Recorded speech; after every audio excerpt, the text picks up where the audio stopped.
സുഹൃത്തുക്കളെ, ഇന്ന് നമ്മുടെ രാജ്യത്തിൻ്റെ സമ്പദ് വ്യവസ്ഥ വലിയ പ്രതിസന്ധിയിലൂടെ കടന്നു പോവുകയാണ്. ഡോളറിനെതിരെ രൂപയുടെ വില ഇടിയുന്നു. വിദേശ നാണ്യശേഖരം കുറഞ്ഞുകൊണ്ടിരിക്കുന്നു. സാധാരണ ജനങ്ങളുടെ ജീവിത ചെലവ് ഉയരുന്നു. പെട്രോൾ, ഡീസൽ, പാചകവാതകം, ഭക്ഷ്യവസ്തുക്കൾ എല്ലാത്തിൻ്റെയും വില കൂടുകയാണ്. ഇതിന് സർക്കാർ അനുകൂല സാമ്പത്തിക വിദഗ്ധർ പറയുന്ന കാരണം എന്താണ്? പശ്ചിമേഷ്യയിലെ യുദ്ധം കാരണം എണ്ണവില ഉയർന്നു, അതുകൊണ്ടാണ് ഇന്ത്യക്ക് പ്രശ്നമുണ്ടായത് എന്നാണ് അവർ പറയുന്നത്. അതിൽ കുറച്ച് സത്യമുണ്ട്. എണ്ണവില ഉയർന്നാൽ ഇന്ത്യയെ ബാധിക്കും. കാരണം നമുക്ക് വേണ്ട എണ്ണയുടെ വലിയ ഭാഗം വിദേശ രാജ്യങ്ങളിൽ നിന്ന് വാങ്ങേണ്ടി വരുന്നു. പക്ഷേ യഥാർത്ഥ പ്രശ്നം അതുമാത്രമല്ല. ഇന്ന് ഇന്ത്യ നേരിടുന്ന സാമ്പത്തിക പ്രതിസന്ധിയുടെ അടിസ്ഥാനം നമ്മുടെ രാജ്യത്തിൻ്റെ തെറ്റായ സാമ്പത്തിക നയങ്ങളാണ്. കഴിഞ്ഞ 10 വർഷമായി വികസനം എന്ന പേരിൽ സർക്കാർ നടപ്പിലാക്കിയ പല നയങ്ങളും സാധാരണ ജനങ്ങളുടെ ജീവിതത്തെ തകർത്തു. അതിൽ ഏറ്റവും പ്രധാനപ്പെട്ടവയാണ് നോട്ട് നിരോധനവും GSTയും. നോട്ട് നിരോധനം വന്നപ്പോൾ ആരാണ് ഏറ്റവും കൂടുതൽ ബുദ്ധിമുട്ടിയത്? വലിയ കോടീശ്വരന്മാരാണോ? ഇല്ല. ചെറിയ കടക്കാരും കൂലിത്തൊഴിലാളികളും കർഷകരും ചെറുകിട വ്യവസായികളും ആയിരുന്നു തകർന്നത്. പണം കൈമാറി പ്രവർത്തിച്ചിരുന്ന ചെറിയ വ്യാപാരങ്ങൾ ഒട്ടുമിക്കതും അടഞ്ഞുപോയി. അതിനുശേഷം GST വന്നു. വലിയ കമ്പനികൾക്ക് അക്കൗണ്ടന്മാരുണ്ട്, കമ്പ്യൂട്ടറുമുണ്ട്, നിയമ ഉപദേശകരുമുണ്ട്. പക്ഷേ ചെറിയ വ്യാപാരികൾക്ക് അതൊന്നുമില്ല. അതിനാൽ GSTയുടെ ഭാരം സഹിക്കാനാവാതെ ആയിരക്കണക്കിന് ചെറിയ സ്ഥാപനങ്ങൾ പൂട്ടിപ്പോയി. ഇതിൻ്റെ ഫലം എന്തായി? ലക്ഷക്കണക്കിന് ആളുകൾക്ക് തൊഴിൽ നഷ്ടമായി. എന്നാൽ പുതിയ തൊഴിലവസരങ്ങൾ ഉണ്ടായോ? ഇല്ല. പണ്ട് കാലത്ത് ഫാക്ടറികൾ വളരുമ്പോൾ ഗ്രാമത്തിലെ ദരിദ്രർക്ക് അവിടെ ജോലി ലഭിച്ചിരുന്നു. എന്നാൽ ഇന്നത്തെ ഇന്ത്യയിൽ ചെറുകിട മേഖല തകർന്നിട്ടും വലിയ കമ്പനികൾ ആളുകളെ ജോലിക്കെടുക്കുന്നില്ല. പകരം മെഷീനുകൾ ഉപയോഗിച്ച് കുറച്ച് ആളുകളെ കൊണ്ട് കൂടുതൽ ജോലി ചെയ്യിക്കുന്നു.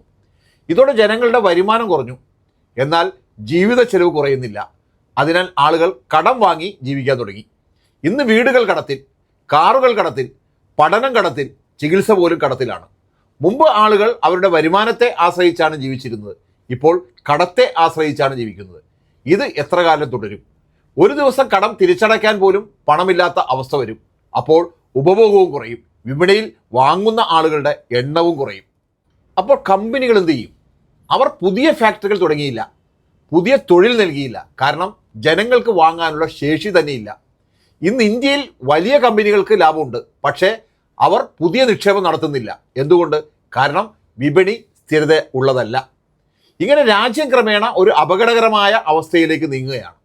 സർക്കാർ ചെലവുകളും വിദേശ നിക്ഷേപവുമാണ് ഇപ്പോൾ സമ്പദ് വ്യവസ്ഥയെ താങ്ങി നിർത്തുന്നത്. വിദേശ നിക്ഷേപകർ പണം പിൻവലിച്ചാൽ രൂപ വീണ്ടും ഇടിയും, വിദേശ നാണ്യശേഖരം വീണ്ടും കുറയും. അതിനാലാണ് നമുക്ക് മനസ്സിലാകേണ്ടത്, ഇന്നത്തെ പ്രതിസന്ധി വെറും യുദ്ധത്തിൻ്റെ ഫലമല്ല, നമ്മുടെ സാമ്പത്തിക നയങ്ങളുടെ ഫലമാണ്. രാജ്യത്തിൻ്റെ സമ്പദ് വ്യവസ്ഥ ശക്തമാകണമെങ്കിൽ സാധാരണ ജനങ്ങളുടെ കയ്യിൽ പണം വേണം, തൊഴിലവസരങ്ങൾ വർദ്ധിക്കണം, ചെറുകിട വ്യവസായങ്ങളെ സംരക്ഷിക്കണം, കർഷകരെയും തൊഴിലാളികളെയും ശക്തിപ്പെടുത്തണം. പക്ഷേ ഇന്നത്തെ നയങ്ങൾ ആരെയാണ് സഹായിക്കുന്നത്? വലിയ കോർപ്പറേറ്റുകളെയും മൂലധന ശക്തികളെയുമാണ്. തൊഴിലാളിക്ക് നല്ല വേതനം കൊടുക്കാൻ അവർ തയ്യാറല്ല, തൊഴിൽ സുരക്ഷ നൽകാൻ തയ്യാറല്ല, പൊതുമേഖല ശക്തിപ്പെടുത്താനും തയ്യാറല്ല. കാരണം അവരുടെ ലക്ഷ്യം ജനങ്ങളുടെ ക്ഷേമമല്ല, ലാഭമാണ്. ഇന്ന് ഇന്ത്യയുടെ സമ്പദ് വ്യവസ്ഥ നേരിടുന്ന ഏറ്റവും വലിയ പ്രശ്നം ഇതാണ്. വികസനം സാധാരണ ജനങ്ങളെ കേന്ദ്രീകരിച്ചല്ല, വലിയ മൂലധന ശക്തികളെ കേന്ദ്രീകരിച്ചാണ് നടക്കുന്നത്. അതുകൊണ്ട് നമ്മൾ ചോദിക്കേണ്ട സമയവും എത്തിയിരിക്കുകയാണ്. രാജ്യത്തിൻ്റെ സമ്പത്ത് കുറച്ച് ആളുകൾക്കായിട്ടാണോ, അല്ലെങ്കിൽ കോടിക്കണക്കിന് സാധാരണ ജനങ്ങളുടെ ജീവിതം മെച്ചപ്പെടുത്താനായിട്ടുള്ളതാണോ? നമ്മൾ ആവശ്യപ്പെടേണ്ടത് തൊഴിലുറപ്പുള്ള ഒരു ഇന്ത്യയാണ്. ചെറുകിട വ്യാപാരികൾക്ക് സംരക്ഷണമുള്ള ഒരു ഇന്ത്യയാണ്. കർഷകനും തൊഴിലാളികൾക്കും മാന്യമായ ജീവിതം ഉറപ്പാക്കുന്ന ഒരു ഇന്ത്യയാണ്. ജനങ്ങളുടെ ആവശ്യങ്ങളെ അടിസ്ഥാനമാക്കിയുള്ള സമ്പദ് വ്യവസ്ഥയാണ്. അതാണ് യഥാർത്ഥ വികസനം. അതാണ് രാജ്യത്തെ ശക്തിപ്പെടുത്തുന്ന വഴി.